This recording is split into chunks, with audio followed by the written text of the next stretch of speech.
to help us keep Pennsylvania red. Ladies and gentlemen, Tim Fasenberger. Baker, I'm sorry.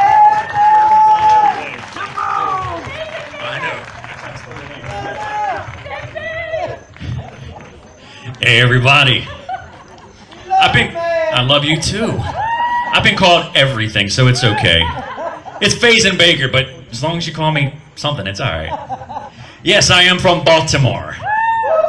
There's a bunch of Marylanders here today, and we're going to get into why that is.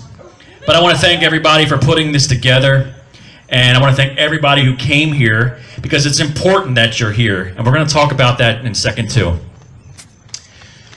I am originally from Baltimore. After college, I lived in Pennsylvania, and I still own a house in Pennsylvania. I know Pennsylvania very well. This is the battleground state. We must win in November here.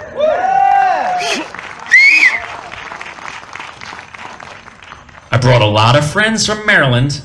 We're going to talk about what we've been trying to do there, and we're here because Pennsylvania is the most important state to us right now for this election, and that's why we're here. We want to help. I ran for Congress in Baltimore area. I lost by only 821 votes in the primary. Let that sink in again, because every vote matters, and in Pennsylvania, every vote matters. In Maryland, everybody knows the story of Baltimore. It's terrible right now. And it's been terrible for 70 years. It just keeps getting worse. And it's going to keep getting worse unless we make the changes. I met Brandon Strzok about a year ago, about a year ago in Boston, actually. And I said, I need you to come to Baltimore, and I need you to bring your friends to Baltimore. We need to flip Baltimore, and we need to make it a blueprint on how we're going to flip these liberal-run cities all around this nation.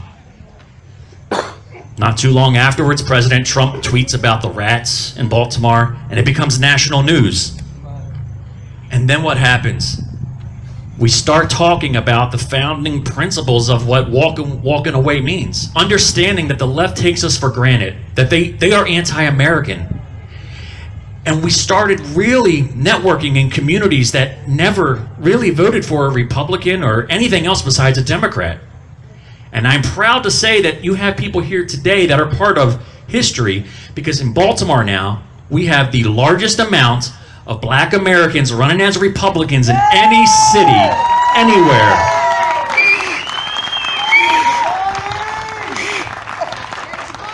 We even had multiple black Republicans and not even win in certain primaries. That's how important it is, and that's how it's switching in major cities. Now, I've worked plenty of years here on the east side of Pennsylvania, in the Philadelphia area. I'm very familiar with this area here, and it's turning more and more blue. But we're going to stop that.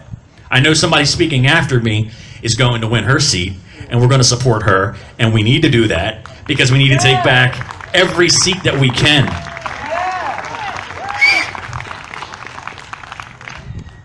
I got a lot of good friends that are going to be coming up and speak, so I'm proud of them. So I just want you to know you're doing the first step in what needs to happen. Attending rallies, sharing things on social media, talking to people. But understand this, my background is in mental health. I was an executive actually in Hanover, Pennsylvania, different when I was living in that area.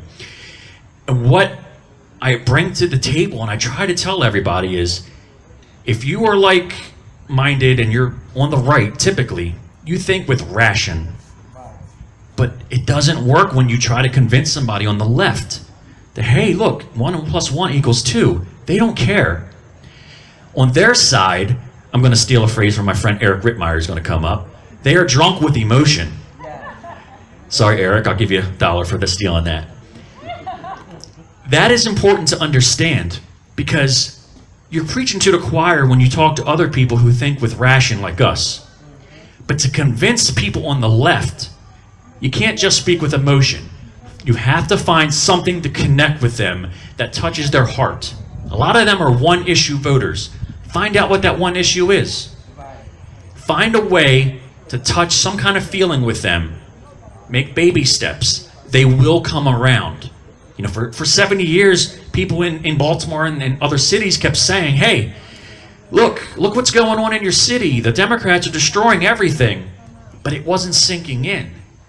But certain things started to really trigger emotions with people. And then they started to realize, you know what? What do I have to lose? Just like President Trump said almost 4 years ago. What do you have to lose? Try something different. Don't be taken for granted. You might not become a Republican when you walk away, but you will send a message that your vote will not be taken for granted. And that is what must happen.